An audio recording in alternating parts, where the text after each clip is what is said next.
네, 주민들의 이야기를 들어봤고 이번에는 전문가와 함께 기초의회에 대해 짚어보겠습니다. 명지대 학교 임승빈 교수 화상으로 연결해서 기초의회를 둘러싼 갈등의 원인과 또 해결 방안에 대해 이야기 나눠보겠습니다. 임 교수님 안녕하십니까? 네, 안녕하세요. 명지대학교 이승민입니다. 네, 반갑습니다. 종로구의회와 중구의회 1년 넘게 여야 갈등이 지속되고 있습니다. 다른 자치구도 상황이 비슷한 곳이 있는데 이런 기초의회 먼저 좀 어떻게 바라보십니까? 그 우리나라 이제 기초의회는 뭐 2006년 그 정당 선거 공직선거법에 의해서 명예직에서 유급직으로 바뀐 이후로 지금 선거를 계속해서 하고 있지 않습니까?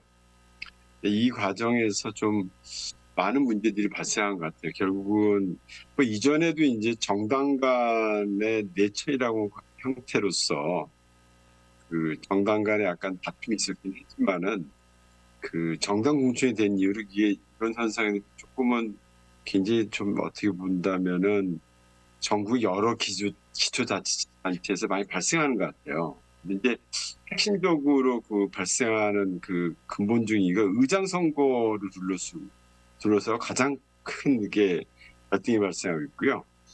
그래서 이 문제는 사실상 의장과 부의장과 좀 핵심적인 요직이라는 의용위원장 이 세 개가 요직인데 이 세 개에 대해서 철저하게 한 석이라도 많이 가져가려는 그런 행태를 보이지 않나. 네, 종로구 의회의 경우에는 아예 의회 문을 닫은 지 꽤 됐습니다. 감투 싸움에 의정 활동은 뒷전인 모습을 보이고 있는데 이런 행태가 지속되면 어떤 문제점이 나타날까요? 주민들이 고스란히 피해를 볼 것 같은데 어떻게 보십니까? 당연하죠. 그게 그 의회의 가장 큰 역할은 그 주민이 그러니까 행정이 못하고 있는 여러 가지 부분에 대해서 주민의 의견을 직접적으로 들음으로 인해서 이제 행정에 반영토록 하는 게 굉장히 중요한 그 역할이 되겠고요. 그래서 소위에서 대변인 역할이 되겠고 또 갈등 조정도 하고 있고 또 무엇보다 제일 큰 게 지금 바로 이제 좀 있으면은 우리 국감 끝난 다음에 행정감사가 있거든요. 지방의회에서는 이런 행정감사가 그 집행부의 일련에 대한 그 어떤 행위에 대해서 이 투명하게 감시하고 또 문제점 지적하고 또 예산도 심의해야 되거든요. 그러니까 당연히 이런 것들이 멈춰져 있으면은 매우 심각하죠. 주민들에게 돌아온 피해라고 하는 거는. 네, 기초의회 내부 갈등, 파행, 사실 어제 오늘 일이 아니지 않습니까? 반복되는 이유가 대체 뭘까요? 그러니까 뭐 제일 큰 게 정당 공천이에요. 기본적으로 정당 공천에 의해서 그 모든 게 정당화가 되고 있다는 게 제일 첫 번째 원인이 되겠고 두 번째로서는 결국 자리 다툼이죠. 이게 종로구하고 중구가 지금 딱 한 석 차이 때문에 지금 발생했잖아요. 이게 어떻게 본다면 두세 석이라 모르지만 한 석의 차이가 되기 때문에 한 사람의 이동에 의해서 지금 두 의회가 똑같은 문제가 발생했기 때문에 문제는 사실상은 좀 신사협정을 맺어야 되지 않나 이렇게 봅니다. 네, 이제 지방의회도 인사청문회를 열 수가 있습니다. 법적 근거가 마련이 됐는데 일부 구청이 이 인사청문 제도를 거부하면서 의회와 갈등을 빚고 있는 실정입니다. 이런 상황은 좀 어떻게 그거는 진짜 보십니까? 이거는 구청이 좀 반성해야 되죠. 왜 자치법을 전부 개정을 2020년도에 했지 않습니까? 했던 가장 커다란 취지 중에 하나는 그 집행부는 절대적 권한이 있거든요. 의회하고 비교해 봐서. 인사 권한은 물론이고 되기 때문에 그 집행부에 대한 최소한의 어떤 견제로서는 그 단순히 함부로 할 수 없도록 하는 그 체크 기능은 필요하죠. 그러니까 당연히 인사청문회의 그 권한을 존중해야만 되는데 이거는 뭐 100% 이건 집행부의 잘못이죠.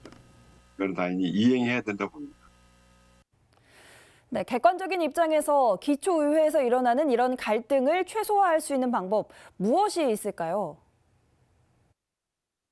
예, 맞아요. 이게 이제 결국은 이 내부 조직을 만드는 의장단 구성에 대해서 충돌이 발생한 거니까 그 종로구나 중구나 모두가 다른 쪽의 경우도 그런데 좀 정책적인 건전한 충돌이 아니라 다툼 충돌이 되기 때문에 이 한 의회에서 의장, 부의장, 운영위원장을 하나의 그 정당이 도식하지 못하도록 한 신사협정이 좀 필요할 것 같아요.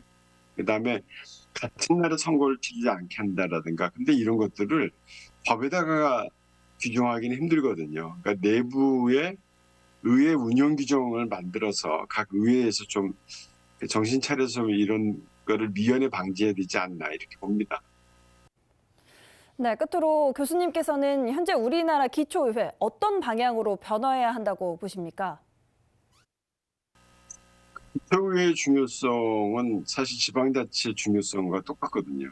우리가 민주주의라 하면은 단체장을 뽑는 게 민주주의가 아니라 주민의 의견을 듣는 의원을 선출하는 게 민주주의라고 하거든요.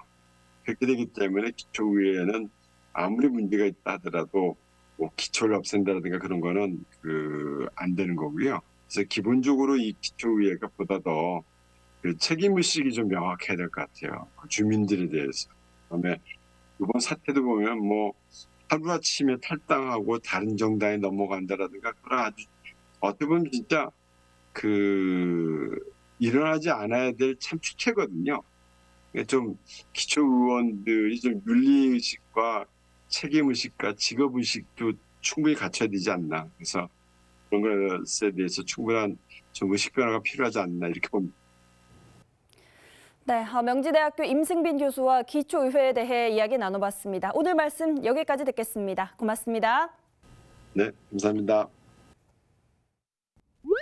BTV 뉴스를 더 많이 보고 싶으시다면 여기 구독 버튼을 눌러주세요.